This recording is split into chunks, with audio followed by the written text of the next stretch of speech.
we'll continue with white magic, rule 11. Great.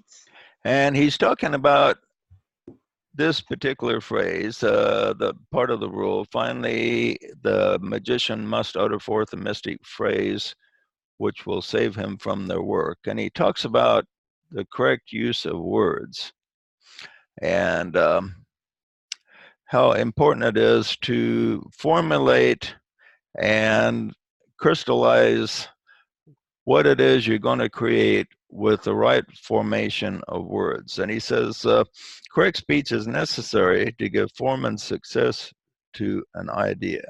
And people subconsciously apply this rule. And we see it used by politicians, ad agencies, and different places produce all kinds of catchphrases to reach their goals. And like he says, in this stage, it determines whether or not the creation will have a positive or a negative effect, because many creations do more harm than good, and others do a lot more good than harm. But they're both creations, no matter how you word it. For instance, communism that the old Soviet Empire had was a creation and was a manifestation, but it had a lot of negative things in it, and it eventually fell apart because, but it was created on the same principles that everything else is on. Everything that really manifests is created on the same principles, except the creation, when it reaches a certain stage, this stage in Rule 11 has to be directed on the right-hand path, so it will wind up doing good for humanity rather than bad. And it's interesting he talks about words, because words, we're in an area now where of history where words are getting a lot of attention, probably more than any time in history. And it's called political correctness. And political correctness has created all kinds of directions as to how words are supposed to be used. And unfortunately, this creation of the politically correct idea, in many ways, I think does more harm than good. For instance, it interferes with free speech. People start talking and then they say the wrong word, and so they're criticized, and people are often silenced, or people will not listen to them because they threw in some politically incorrect speech. And it's interesting, some of the things that are politically incorrect today, like just for a handful of them, the word politically incorrect is becoming politically incorrect to say. So I thought that was kind of funny when I read that I don't know what they have to substitute for, but they say that using the word politically correct interferes, offends some sensitive people, that you even insinuate that political correctness is involved. You're not supposed to say illegal aliens. You're not supposed to say third world. You're not supposed to call anybody a thug. You're not supposed to tell anybody their idea is lame. I don't know, the guy that wrote this doesn't say what you're supposed to say instead of lame. You're not supposed to tell some person to man up. I guess because they're not another phrase for woman up. You're not supposed to use the word blind spot because that might offend blind people, or blind alley, that might offend blind people. You're not supposed to call somebody a basket case. You're not supposed to say a long time no see because that might offend Indians, because it kind of sounds like you're trying to imitate an Indian, American Indian. You're not supposed to use the word hysterical because that's comes from the Greek word that means uterus. And you're not supposed to say that something is grandfathered in, because that I can't remember who that was supposed to offend. I use that one all Oh, the time. supposed to offend descendants of slaves, because some of them grandfathers owned slaves or some crazy thing. And then we have a lot of words that they have substitutes for. We're supposed to have, like homosexual is out and gay is in. And it's interesting. Curtis and Ed live near Ed lives right in the town of Fruitland, and in Fruitland there's a place called Gateway Junction. And so that's probably the most politically incorrect name in the whole United States, Gateway Junction in Fruitland, Idaho. Gateway in Fruitland, yeah. I can't think of a more politically incorrect name. Do they still call it Gateway Junction? Sometimes. Do they? Us old timers who have been grandfathered in, dude.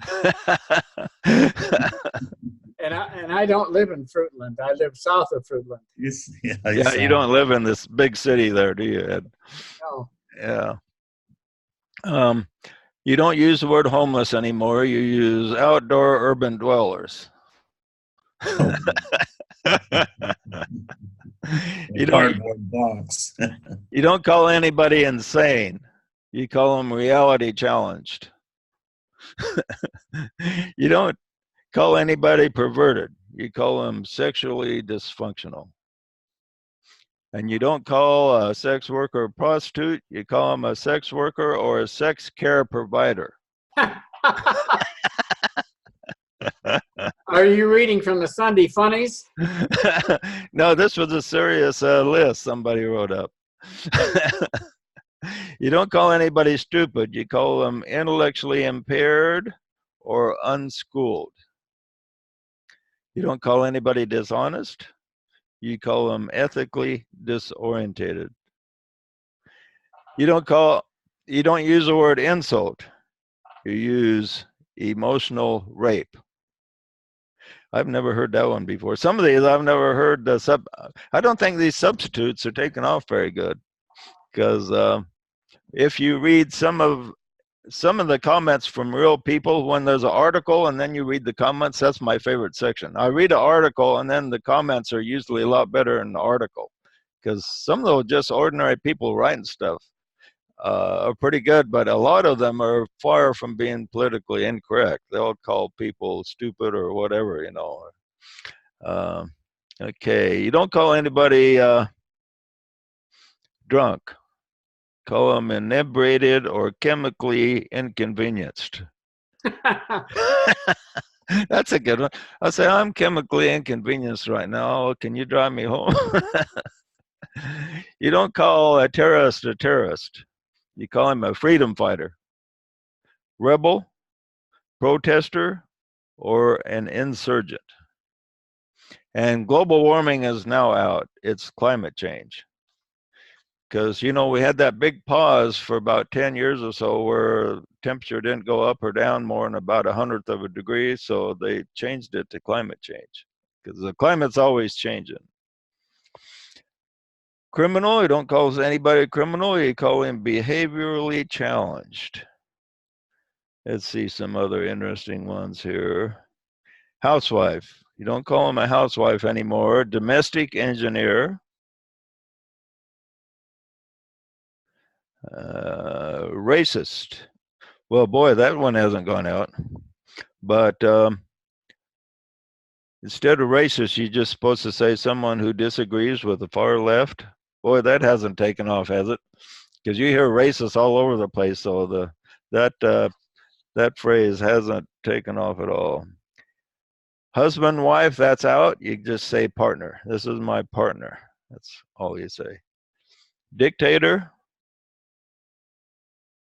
Leader who refuses to obey the UK government. This must be written by an English guy.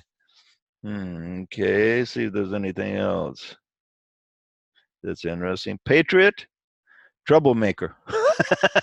That's a funny one. Pest, nuisance, or agitator. So that's what a patriot is these days. Okay, fireman, man is wrong to have in there. It's firefighter.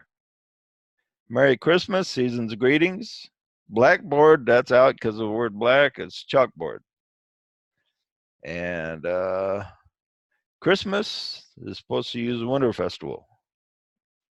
And lies, you don't call anybody a liar. They're alternative facts. See if there's any other good ones here. Black sheep, you call them outcast. Manhole, that's wrong because it's got man in it. It's a utility hole. Ugly, don't call anybody ugly. Visually unfavorable. Man-made, artificial. You don't use the word forefathers. It's ancestors. Deaf, you don't call somebody deaf anymore. You call them hearing impaired. Disease, you don't say somebody has a disease. They have a disorder. You call an actress, you don't call them an actress. You call everybody an actor now.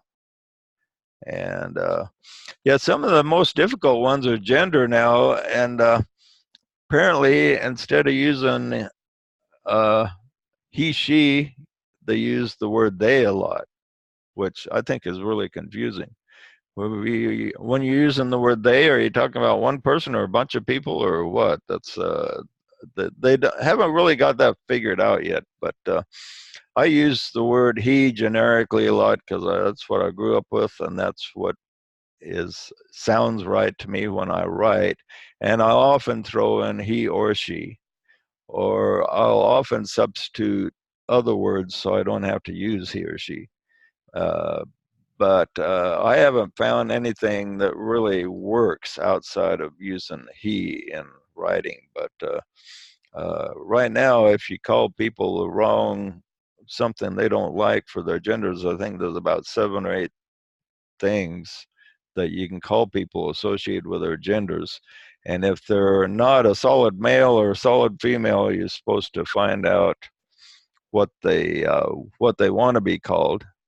And it seemed like I read somewhere, like in England or something, they were even passing a law making it wrong to call people the wrong gender. So they're getting kind of fussy about this. In Second Life, you can be fined for refusing to call people the right gender, like apartment status sort of stuff. Yeah. In Second Life, you don't really know who the person that is behind the avatar, the person at their computer that's talking through a rabbit or a dinosaur or a dragon or some other. Is that a game or something? Yeah, it's a virtual reality. Okay, well that'd be cool. If you don't know what they are, then what do you call them? As they or them. Yeah. Because okay. it could be a guy and his girlfriend playing one avatar, or it could be one person playing a whole room full of people. He's all of them. And so just to save it, it's like most of my avatars are females, cartoon figures, and but I'm a male. So if somebody was to refer to me, they call me a them or a they. Oh, they don't know what they're talking about.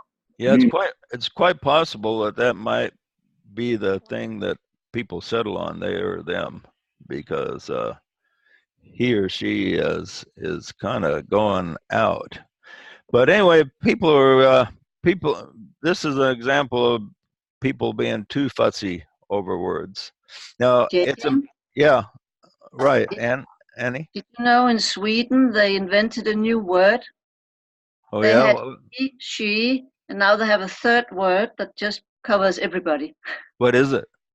Well, in Swedish it's like hen, that's he. Hun, oh really? That's she. And then the new word is hen. Really? Yeah, I think in English they maybe should just call them heesh. Crazy. Yeah. What about calling and saying it? Yeah, you can, except sometimes when you use the word it just sounds kind of weird in the context. Sometimes it works, sometimes it doesn't. But yeah, it's kind of an awkward thing. But where the illusion is here is by changing the words, like deaf to hearing impaired, for instance. They both mean the same. Well, they don't both mean the same. Hearing impaired, you could just not be deaf, but just, so it doesn't really, hearing impaired is not as precise as the word deaf. Deaf means that the person can't hear at all. So some of these new words are not nearly as precise as the old words, and some of them are a little bit more precise. But this is one thing that the Tibetan stresses, is that in our words we should be as precise as possible, so that when we speak, people can understand exactly what we mean, and our words not be subject to a lot of wrong interpretation. And no matter how careful you are, though, if you're speaking on an emotional subject, especially politics these days, people tend to take what you say in the wrong way if they disagree with you. So that's kind of unfortunate we reach this point, but if we guide our words toward being precise, that's the most important thing, is that our words, when they're conveyed, they mean what we say. And some of these politically incorrect ones are kind of strange that way. JJ, Yeah. excuse me. I think it's really important to note that as far as DK is concerned, certain esoteric truths and principles far outweigh political correctness. And that's what's most important to keep in mind. Yeah, it's interesting when you do read DK's works. He's got a lot of politically incorrect stuff in there right now. So if he were to come and write again and write in the same type of wording that he used last time, he probably wouldn't be accepted.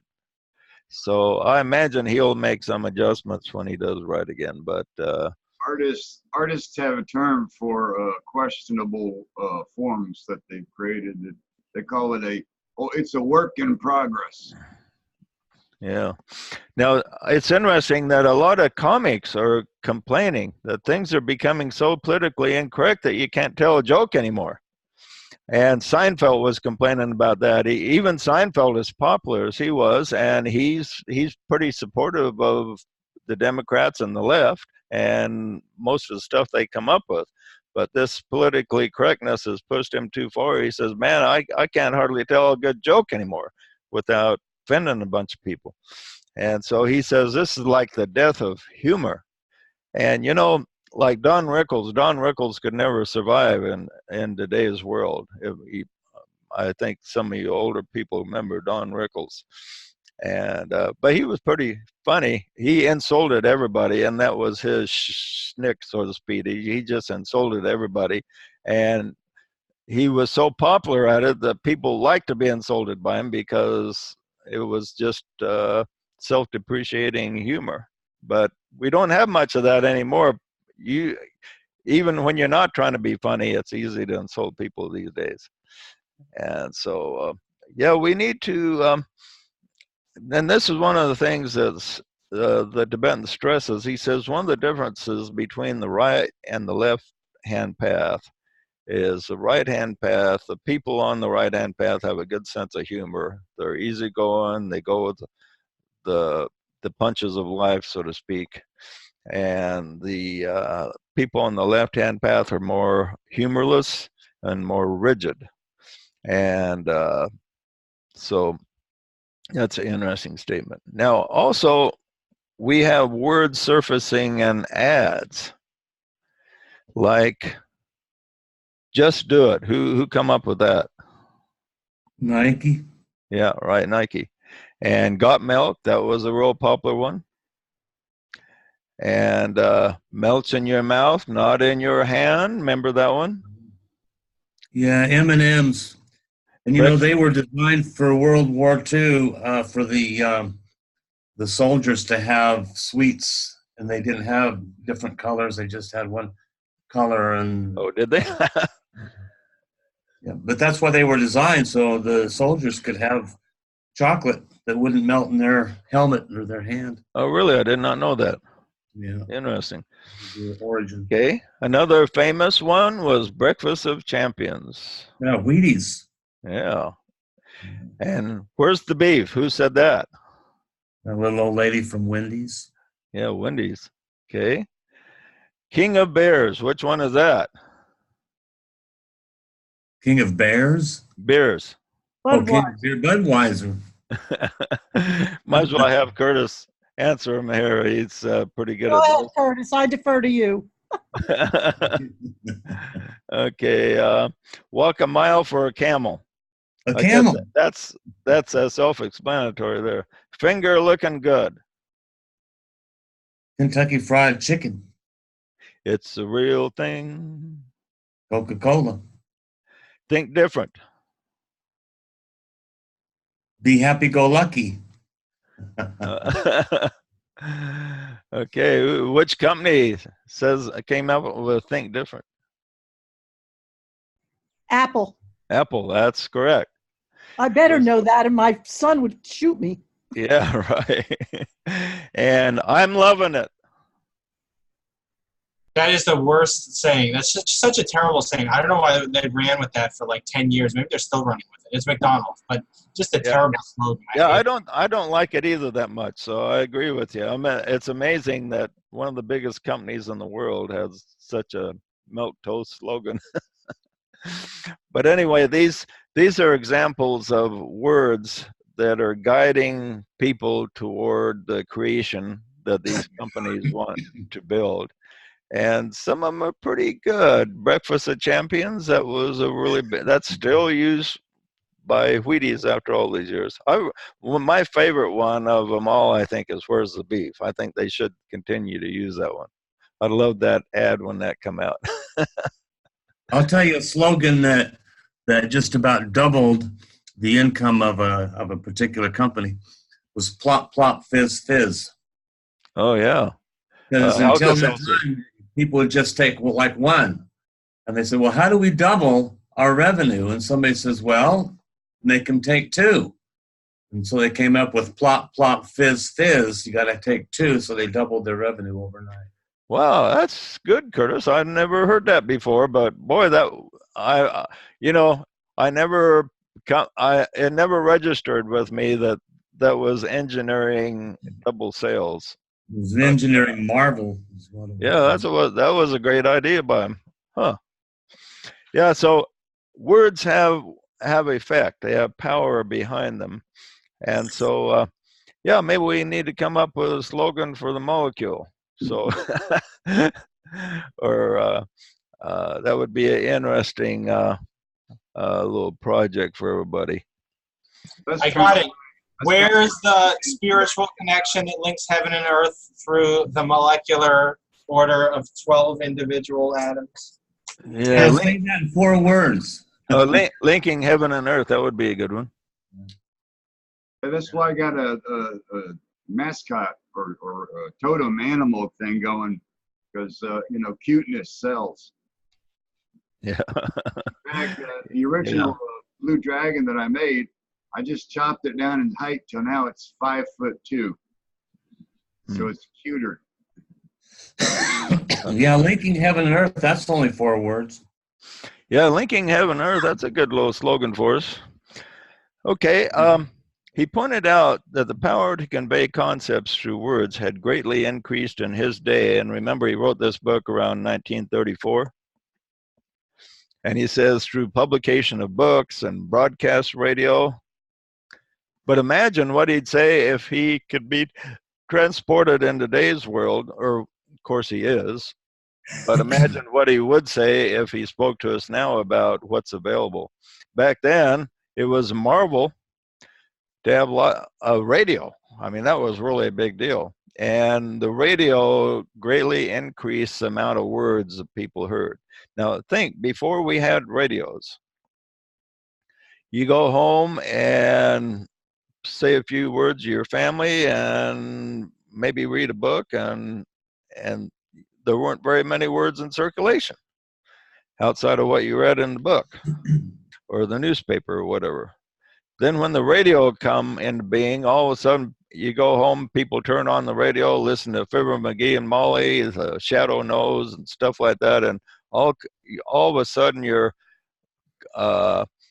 in, I think the radio become popular in the 1920s or so, and people started, pretty soon everybody had a radio, and words began to flood us. And then we got TV, and even more words began to flood us with pictures. So we were stimulated even more. And then the next big move was the internet. And then the next big move was mobile devices. So we're just flooded with internet. We got earphones on all the time. We're walking around, even walking around on the jogging along, you're listening to something, you got words coming into you at all times. Probably 100 times more words you're flooded with now than people were flooded with say, in the year 1900. So think of the difference in the amount of words that enter your brain compared to the brain of somebody before the 1900.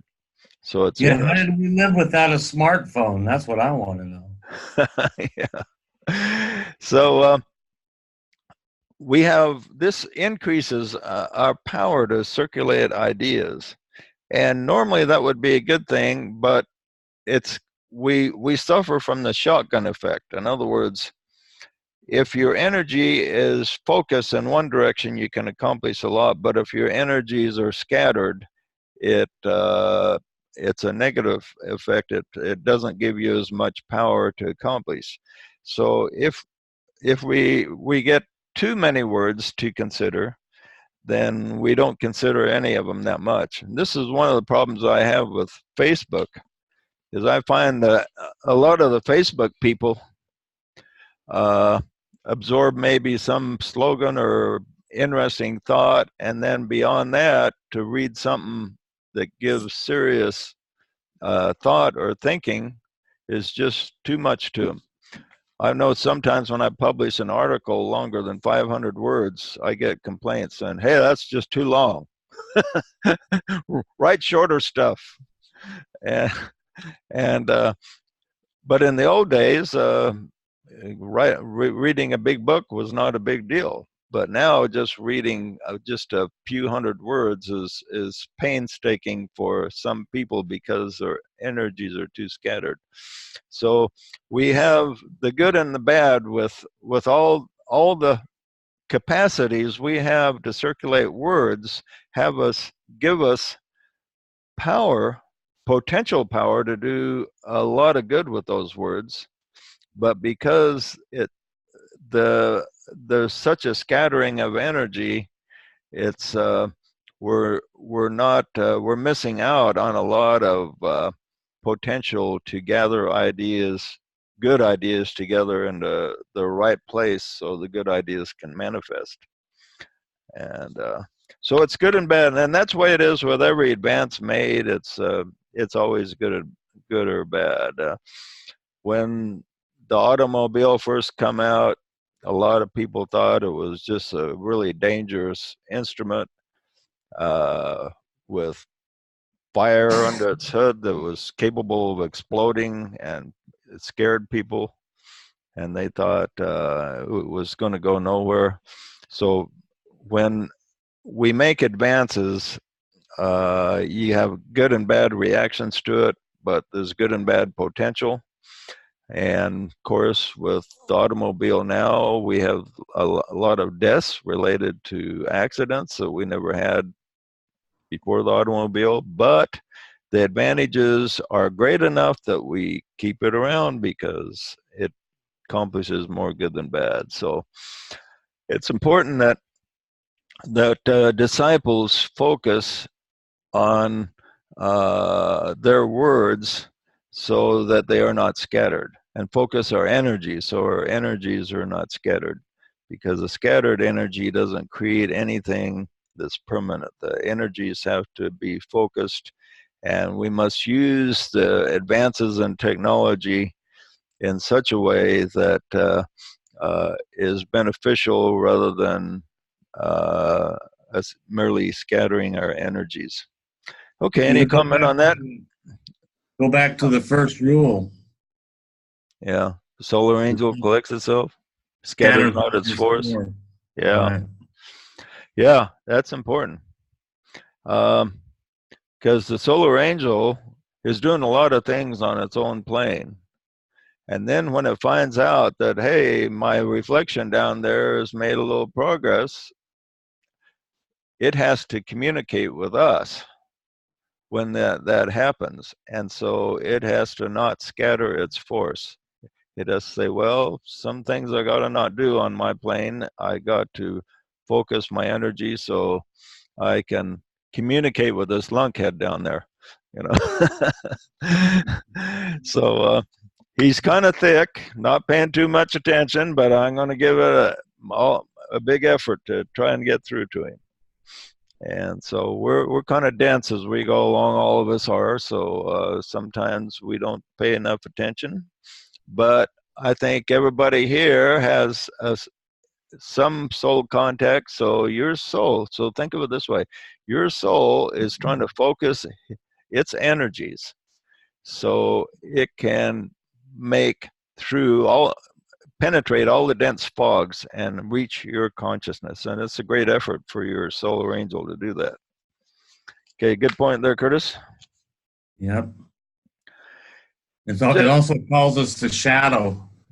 Yeah, the right. reflection and the shadow, and our duty is to respond to the impulse from the soul. You betcha. He says there are a few true creators who are endeavoring to make their sound heard, to speak those mystical words which will enable humanity to see the vision. Thus will be dispersed eventually the clouds of thought forms, which at this time shut out the clear light of God. Okay, so we got all these fogs and all this wrangling over words and attacking each other and calling everybody racist and all kinds of things that everybody's doing that creates all these fogs. He says the true creators are endeavoring to make the sound heard. In other words, the truth heard. And they have to speak, to have the truth heard, he says they have to speak the right words, which will penetrate the fogs. And that's a hard thing to do, is to take what you know to be true as a disciple and to formulate it into the right words so other people can understand them. And if we understood each other, we would have peace on earth, goodwill tomorrow. The Republicans and Democrats, one of the problems they have with each other, they just don't understand each other. And so if they could merely understand each other and speak clearly to each other and enunciate things that they know to be true, they could reach harmony on a lot of different levels. Because in a lot of ways, both sides of the political spectrum are trying to do the same things, they just have different approaches. So they need to realize that if they can both get the same results, like, say, helping the poor and the down and out, everybody wants to help them. But if we could settle on the best way to do that, then there could be unity. He said, out of the many words released, some new concepts will emerge. So we're going to have all kinds of words released. It was beginning with the radio in his time and expanded exponentially up to now.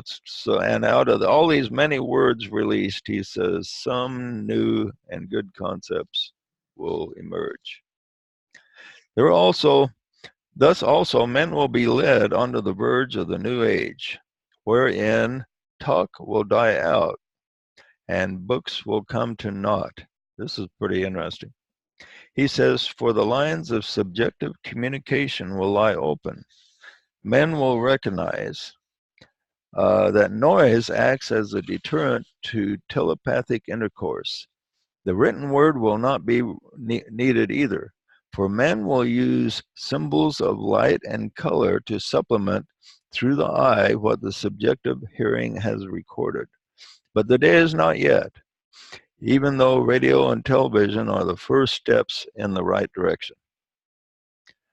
I didn't even think they had television in 1934, but yeah, it was invented shortly before he wrote this, but not too many people knew about it. But so he says the day will come when we won't have even use a written or did you say spoken also? Yeah. So talk will die out. So we will use telepathy, and we will use symbols of light and color to supplement through the eye. So you will use, that's interesting, light and color. I wonder how that will transpire. Maybe we'll see aura so clearly that you just look at a guy's aura and feel his thoughts and understand what he's all about. But I'd guess that's sometime in the future, because I think we're maybe 1,000 years or so, but I don't think we're really close to being in really good telepathic communication, but we're approaching some telepathy.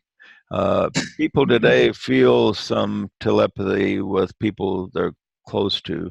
So it is happening, but I think it'll be kind of a slow process to get to the point where we won't need books, for instance. Well, we won't need the written word.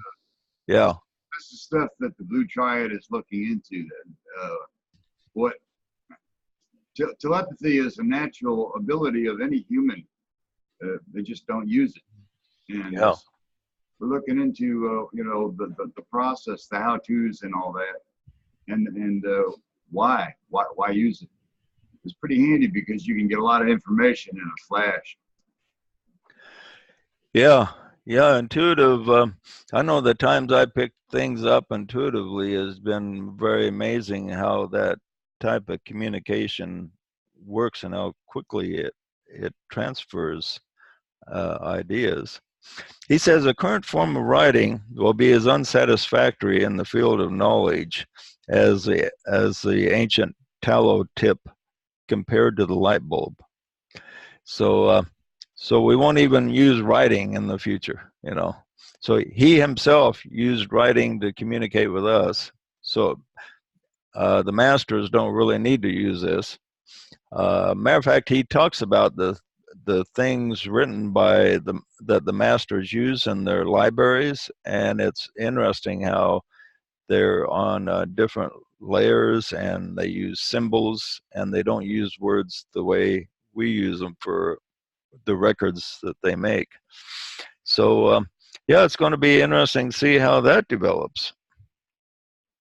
But I think it's going to be a slow development over a period of quite a few years. I can't imagine it just happened overnight type of thing. But anyway, sometime during the New Age, there's going to be attention on new types of communication. And like I say, we have increased ability for telepathy now. I think a lot of people do over the people of 100 years ago. He says part of the right use of words involved the AUM, which he calls the sevenfold sacred word. Now, it's composed of 3 letters, but he calls it sevenfold, but he doesn't explain what the sevenfold is. He says in Atlantean days, they used the TAU instead of the AUM, and this focused on desire symbolized by water and reincarnation. They misused desire and were destroyed by water. So it's interesting that the TAU focus on desire, and water is a symbol of desire, and they misused their energies, and the misuse of their energies caused them to be destroyed by water. Now the AUM is associated with fire of the mental plane, and he says if we misuse this word, he says we could be destroyed by fire. When the Om is mastered, the disciple will be given the word of the soul. Well, that's an interesting promise. Now, you also have to keep in mind when he talks about words, he doesn't always mean a word the way we think of a word. A word could be an entire book. A word can be an idea. A word can be a creation. And so when you see him talking about words, or even words of power, he is giving hints there rather than communicating black and white information. Along with that, you are a word. Right. You as a creation are a word. Right. Right. We are the words of God. All of us are the words of God. Right. And Jesus was called the Word in the Word. Yeah. And you're called the Word too. I know. And Yeah. so we have a voice to speak lots of creative words as we were created by one that created us. And we are words and our words create and on and on. He says the influence of the TAU from Atlantis still exists, as does desire, and is the sound of many waters. It's interesting, in the scripture, God is called, the sound associating with him is the sound of many waters. The AUM is symbolically spoken of as the roaring of a blazing fire. The word of the soul cannot be given except in the secret place of initiation. It has its own particular vibration and note, but this cannot be conveyed until such a time as the AUM is used with correctness. And he doesn't explain how to use it with correctness. We use it an entirely different way than anyone else that I know of. But so it's interesting. So when you sound these sacred words, what I find the best thing to do is just sound them according to what feels right with your inner being. If you're sounding it and it's feeling right, well, then keep sounding it that way. And experiment with the sounds until you get the sounds that feel right to you. And each one of us have different rays that influence our makeup, and each ray is associated with different sounds. So each one of us have certain sounds that will feel right to us. So find your sound.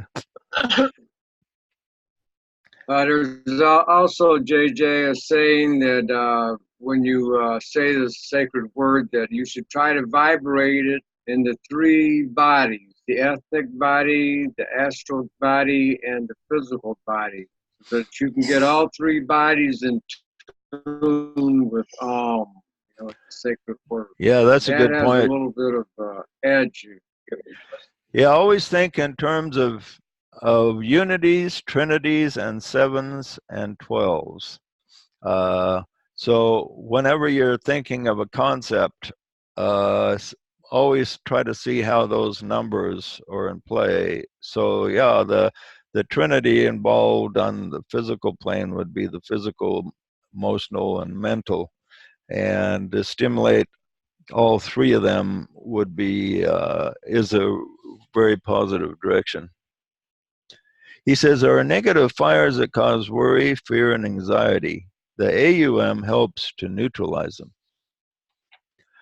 Much must be burned and consumed, which bars the way from the emergence of new ideas, the new archetypical forms.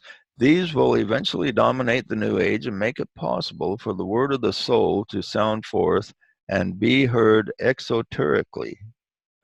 And that would be interesting. I haven't heard anyone say, hey, this is the word of the soul. Here it is. So, and it's also interesting that a lot of the things that he talks about being communicated, like with initiation and different things, happens when you are when you are asleep and have returned to your soul.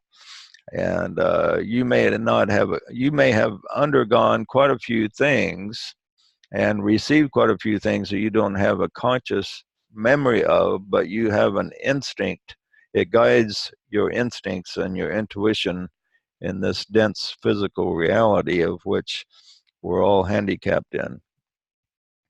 And concerning being saved from our thought forms, he says this: the aspirant has to be saved from the thought forms built daily during his mental life, and a soul in incarnation has also to be saved from form attachments, which during the ages have grown and strengthened, and from which he has to be released through the process we call death. We will, and so yeah, we perform as much as possible on this life, and we get so attached to our thought forms that death actually is a blessing for many people in the fact that it releases us from too strong of attachments that we've garnered throughout our entire life. And this is why it's important, if you want to live long and prosper, is don't form too strong of attachments. And you'll notice that a lot of the people who live over 100 are not strongly attached to anything. They've had a lot of things just come and go in their life, and they've kind of accepted it. So if a person forms too strong of attachment, the only cure is death. And we all form some attachments. So all of us are attached to our bodies, for instance, and our idea of having health. So to a degree. So okay. Any comments or questions before we wrap it up? Well, my grandma lived to be 93, and she had a very challenging early life where she had no money. And you would never have known it in her later life. She was generous almost to a fault. And that's your mom. And, right. And so, yeah, she let go of attachments to her past and the way most people would have been wounded through life. She let go of a bad marriage, and she let go of a lot of debilitating ideas and thought forms that she had generated through her life, and lived to be 93. And in the end, she was probably one of the most happy people you ever would have met. Yeah, and if she didn't have that serious chemotherapy, she probably would have lived to be 100. But she'd still be around. But that chemotherapy is really a detriment to your health, I'll tell you. Okay, real good comments. Anything else? Well, go forth and be creators during this next week. Speak the right words.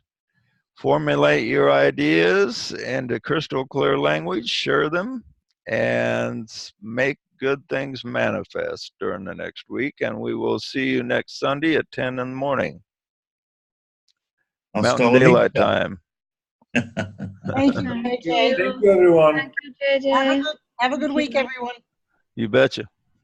Everybody, thank you. Life, light, and love, everybody.